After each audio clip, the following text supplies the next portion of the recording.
Czy wiedzieli Państwo, że w dzisiejszych granicach Krakowa znajduje się dawny hitlerowski zamek, z którego rozciąga się przepiękna panorama na okolice, a jego wnętrza służą potrzebom restauracji oraz Uniwersytetu Jagiellońskiego?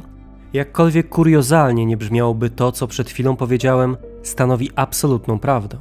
W dzisiejszym odcinku pozwolimy sobie odsłonić przed Państwem tajemnice i okoliczności powstania tego niezwykłego miejsca, które podczas okupacji nosiło zgoła inną nazwę aniżeli dzisiaj, mianowicie Schloss Wartenberg.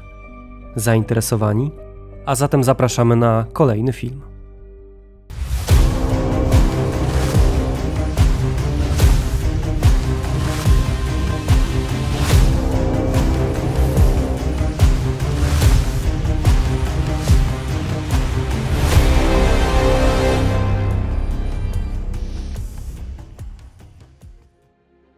Partnerem filmu jest sklep militaria.pl.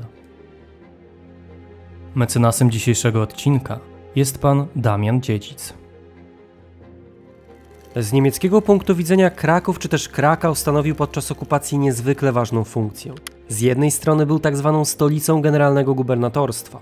Innymi słowy, to właśnie tutaj znajdowały się najważniejsze urzędy i to tutaj mieszkali najważniejsi dygnitarze nowego reżimu. Z drugiej strony, co miało bezpośredni wpływ na wszelkie aktywności okupantów w mieście, Kraków został uznany za miasto pragermańskie i tym samym zasługujące na szczególną opiekę. Niemcy wprost mnożyli argumenty przemawiające za prawdziwością głoszonych przez siebie tez. Wskazywali m.in., że Kraków został w XIII wieku lokowany na tzw. prawie niemieckim, co było zresztą prawdą. Podkreślali przy tym, że najbogatszy patrycjat był złożony z niemieckojęzycznej ludności, a najpiękniejsze dzieła kultury były związane z aktywnością niemieckiego żywiołu. W przypadku tego ostatniego regularnie posługiwano się przykładem Marienkirche, czyli kościoła mariackiego, oraz ołtarza, który został stworzony przez pochodzącego z Norymbergi mistrza Wita Stwosza. Do lansowania owych twierdzeń zaangażowano wkrótce naukowców, którzy na gruncie krakowskim byli zrzeszeni w tzw. Instytut für Deutsche Ostarbeit, placówki naukowej osadzonej w miejsce zamkniętego Uniwersytetu Jagiellońskiego. Spirala niemieckiej propagandy obejmowała zatem naukę, kulturę, ale również architekturę. Ta ostatnia stanowiła nie tylko konkretną formę komunikacji z ludnością, ale również była formą manifestowania władzy, a przy okazji jedną z największych pasji samego Hitlera, a co za tym idzie wszystkich akolitów, którzy próbowali przypodobać się swojemu Führerowi. W pierwszej kolejności wypowiedziano walkę wszystkiemu, czego nie uznano za niemieckie. Ofiarą okupantów padały zatem polskie pomniki historyczne, muzealne kolekcje, jak i również budynki stworzone w stylu znienawidzonego modernizmu. Najlepszym chyba przykładem walki z modernizmem w Krakowie było pozbawienie budynku Feniksa jego modernistycznej attyki, a tym samym sprowadzenie tej wielce interesującej konstrukcji do absolutnie bezpłciowej, ale za to poprawnej politycznie bryły. Gdy już uporano się z tymi kwestiami lub równolegle do trwających prac, Niemcy podjęli się tworzenia nowych konstrukcji, nowej niemieckiej architektury, która miała jasno wskazywać, kto aktualnie rządzi Krakowem. W tym celu wykonano charakterystyczne i użytkowane do dzisiaj podcienia w parterach krakowskich kamienic oraz podjęto się przebudowania jednego z wawelskich budynków, który pełnił odtąd funkcję kancelarii generalnego gubernatorstwa. Ponadto wzdłuż dzisiejszej ulicy Królewskiej wybudowano charakterystyczne osiedle mieszkaniowe przeznaczone dla Niemców, które w niemal nienaruszonym stanie zachowało się do dzisiaj. Wspomniane aktywności miały więc przede wszystkim charakter użytkowy oraz reprezentacyjny. Jeśli chodzi o ten ostatni aspekt, to niewątpliwie jednym z najciekawszych rozwiązań architektonicznych podczas okupacji było wybudowanie olbrzymiego zamku w Przegorzałach, który po dziś dzień robi niesamowite wrażenie na odwiedzających. Na pewno przydarzyła się Państwu sytuacja, gdy widzieliście na horyzoncie interesujący budynek, ale nie mieliście czasu, aby bliżej podjechać i przyjrzeć się jego architektonicznym detalom. Osobiście zawsze irytowała mnie taka sytuacja i związana z nią niemoc, szczególnie gdy byłem przekonany o olbrzymim potencjale oddalonej ode mnie konstrukcji. W takich chwilach zawsze żałowałem, że nie mam ze sobą profesjonalnej lornetki. Nigdy jednak nie wiedziałem, jaka lornetka byłaby najlepsza do tego typu praktyk. Los chciał, że przed przygotowaniem tego odcinka otrzymałem tego typu profesjonalny przedmiot od sklepu militaria.pl. Proszę mi wierzyć, że jakość owej lornetki jest wprost niesamowita i jestem absolutnie pewien, że będę ją zabierał w każdą swoją podróż. Jeśli również podróżujecie i chcecie być zawsze przygotowani na podziwianie oddalonych od siebie obiektów, gorąco polecam Wam zajrzeć do opisu filmu, w którym znajdziecie link do sklepu. A ja póki co zapraszam Państwa w dalszą podróż, wprost do rezydencji jednego z najważniejszych nazistowskich prominentów, gubernatora dystryktu Krakau, Otto von Wechtera. Ów Wiedeńczyk zaangażował się w ruch narodowo-socjalistyczny w 1923 roku. Został ostatecznie szefem spisku wymierzonego w niechętnego Hitlerowi kanclerza Austrii Engelberta Dollfussa. Spisek zakończył się śmiercią Dollfussa, a przyszły gubernator musiał z tego powodu uciekać przed wymiarem sprawiedliwości.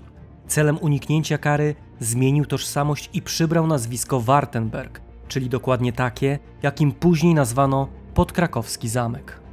Wraz z wybuchem II wojny światowej, zajęciem Polski i proklamacją generalnego gubernatorstwa Otto von Wechter został mianowany gubernatorem dystryktu Krakau. Z racji pełnionych obowiązków był odpowiedzialny m.in. za powstanie krakowskiego getta, grabież mienia Polaków i Żydów oraz śmierć tysięcy osób. Wechter nigdy nie odpowiedział za swoje zbrodnie. Słynnym szlakiem szczurów współorganizowany przez Watykan uciekł do Rzymu i tam, w zgodzie z oficjalną wersją, zmarł w 1949 roku. Zanim jednak do tego wszystkiego doszło, to właśnie Wechter przyczynił się do powstania w Krakowie rezydencji godnej nazistowskiego prominenta.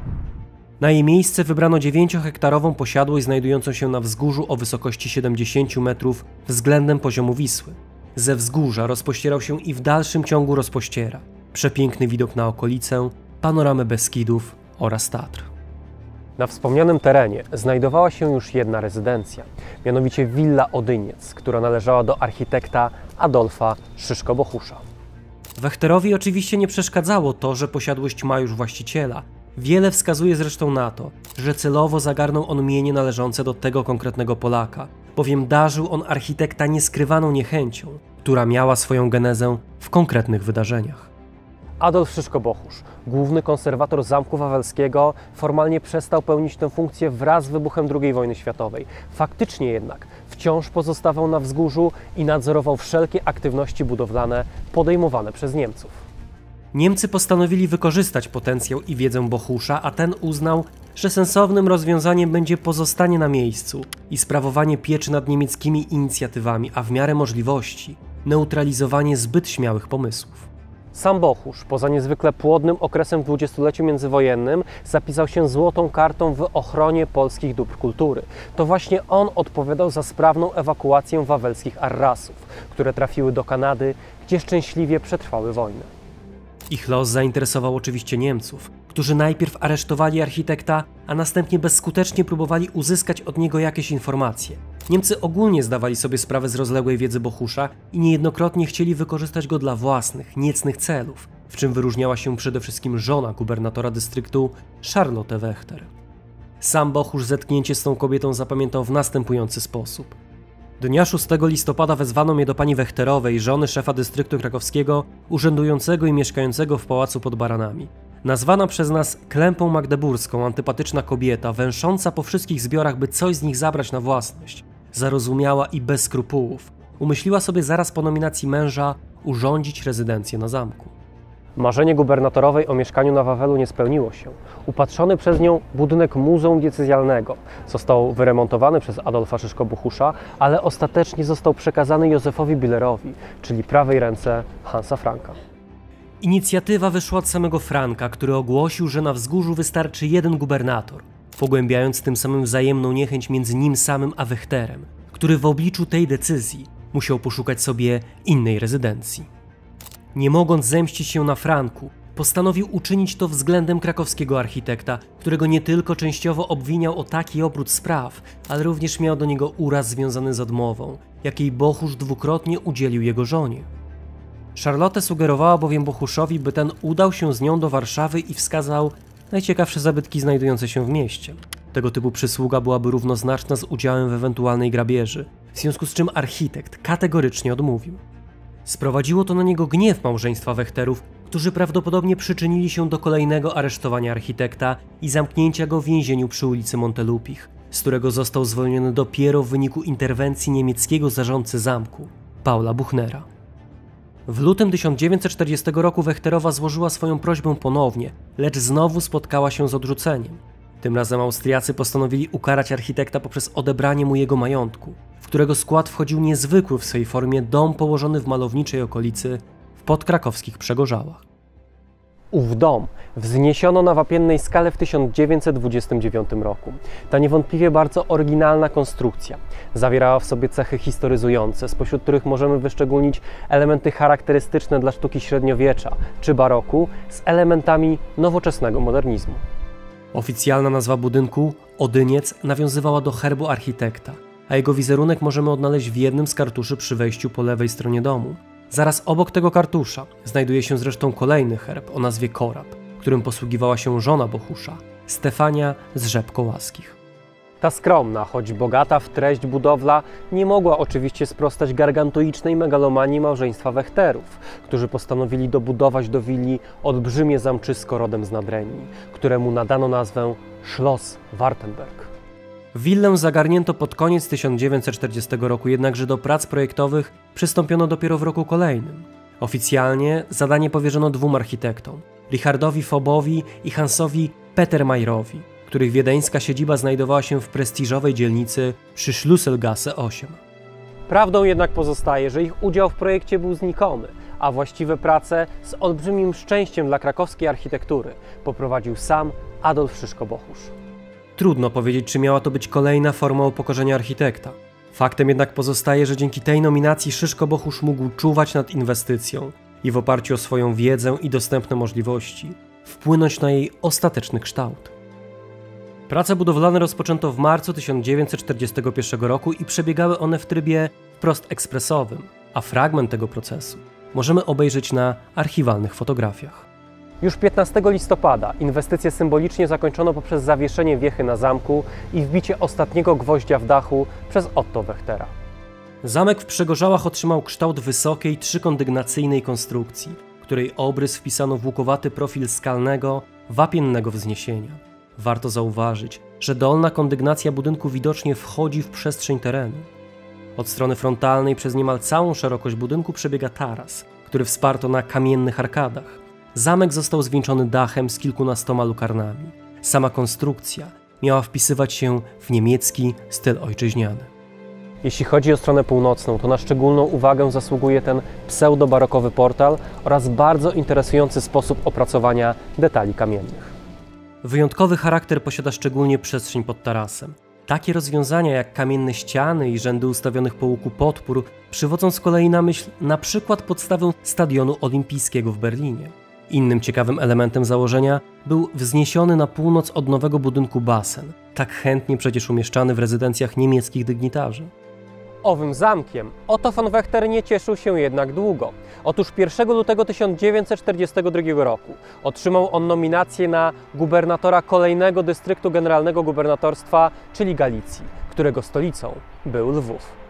Tym samym zamek został opuszczony przez inicjatora jego powstania i przez długie miesiące pozostawał niewykończony i niezagospodarowany. Zmiana tego stanu nastąpiła dopiero 19 listopada 1943 roku. Tego bowiem dnia Hans Frank, być może chcąc załagodzić nieco spór, jaki trwał między jego administracją a SS, podarował go Heinrichowi Himmlerowi, który odwiedził Kraków. Szef SS nie zamierzał jednak uczynić zeń swojej siedziby i przekazał zamek na potrzeby SS-manów, dla których umieszczono w tym miejscu sanatorium. Wraz z zakończeniem II wojny światowej Adolf Szyszko-Bohusz podjął próby mające na celu odzyskanie przez niego nieruchomości, jednakże bezskutecznie. W 1948 roku budynek został przejęty przez państwo, a 4 lata później został przekazany Instytutowi Badawczemu Leśnictwa. Kolejną szansę na odzyskanie willi dostrzeżono po 1989 roku i córka architekta podjęła się starań o odzyskanie mienia rodziny, jednakże i te próby nie zakończyły się dla rodziny pozytywnie. W latach 70. wnętrza budynku zostały przeznaczone na potrzeby Uniwersytetu Jagiellońskiego, a dzisiaj znajduje się tutaj m.in. Instytut Europeistyki, ale również malownicza restauracja. Jak traktować to miejsce i jak je rozumieć? Zamek w Przegorzałach niewątpliwie jedna z najbardziej namacalnych i monumentalnych budowli z okresu hitlerowskiego wpisuje się w problematykę tzw. kłopotliwego dziedzictwa, z którego często w pełni korzystamy, zarazem nie chcąc pamiętać o tym, skąd się ono wzięło i kto je stworzył. Jeśli chcielibyście Państwo, abyśmy omówili inne przykłady tak zwanego kłopotliwego dziedzictwa znajdującego się na terenie Polski, koniecznie dajcie znać w komentarzach. A póki co, bardzo dziękujemy za uwagę i do zobaczenia w kolejnym odcinku.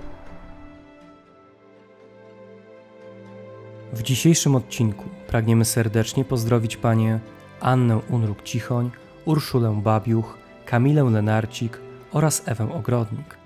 Ponadto pragniemy pozdrowić panów Damiana Dziedzica, Kubę Szafrańskiego, Tomasza Sadurskiego, Piotra Borkiewicza, Krystiana Dziarka, Radosława Kuśmierza, Piotra Kośmidera, Michela Fendricha, Damiana Stasika, użytkownika Dźwiedziu, Huberta Walasa i kanał Good Times Bad Times, Krzysztofa Piotrowskiego, Kamila Kubowa, Pawła Łabno, Huberta Kędziorka, Dariusza Stelmaczonka, Adriana Flora oraz Rudolfa Miczkę. Pozdrawiamy również patronów Szne Witchen, Ezio Auditore da Firenze i Pawła Pawełkowicza. Zachęcamy do obserwowania naszych pozostałych mediów społecznościowych, na których znajdziecie wiele dodatkowych treści, ciekawostek, zapowiedzi odcinków i materiałów zza kulis.